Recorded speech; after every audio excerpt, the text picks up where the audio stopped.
Здравейте и добре дошли в четвъртия и последен урок на тема тъкани, в който ще си поговорим за нервната тъкан. Настанете се удобно и приятно гледане. Да преговорим за последно, както направихме и в предните уроци. Тъканите биват 4 вида: епителна, съединителна, мускулна и нервна.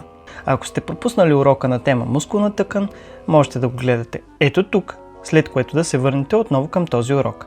Накратко да си припомним за нея. Тя е изградена от клетки с различна форма и малко количество междуклетъчно вещество. Мускулната тъкан се характеризира със следните свойства: възбудимост, проводимост и съкратимост. Различаваме 3 вида мускулна тъкан. Това са напречно набраздена мускулна тъкан или скелетна, гладка мускулна тъкан и сърцева мускулна тъкан. Клетките могат да бъдат удължени, цилиндрични или вретеновидни. А сега да пристъпим към нервната тъкан. Тя изгражда нервната система: главен мозък, гръбначен мозък, нерви и нервни възли. Основните функции на нервната система са сетивна, регулаторна, изхранваща и защитна. Нервната тъкан се състои от неврони и помощни клетки, които се наричат глиални. Невроните са специализирани клетки с звездовидна форма, които под влияние на различни дразнители се възбуждат и провеждат нервни импулси. Дразнителите могат да бъдат светлинни, механични, звукови, химични, температурни. Имат клетъчно тяло с разположено в центъра му ядро, къси израстъци, наречени дендрити, и дълъг израстък – аксон. Повечето аксони са покрити с миелинова обвивка, изградена от така наречените шванови клетки.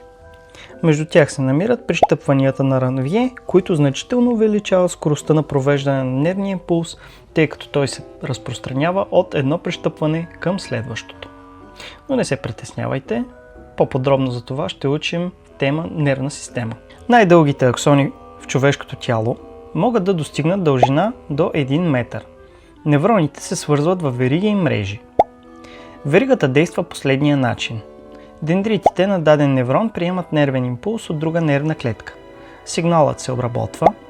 Аксонът предава информацията на следващ неврон, мускулна или жлезиста клетка, чрез нервен синапс. Синапсите обхващат мембраната на крайните окончания на аксона и част от мембраната на следващата клетка. Има междуклетъчно пространство, в което аксонът на този неврон, който предава импулса, отделя химично вещество. Той се нарича медиатор. Той действа върху мембраната на следващата клетка и в нея възниква възбуждане.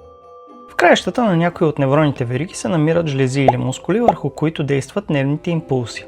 В резултат на това се извършва секреция при жлезите или съкращение при мускулите.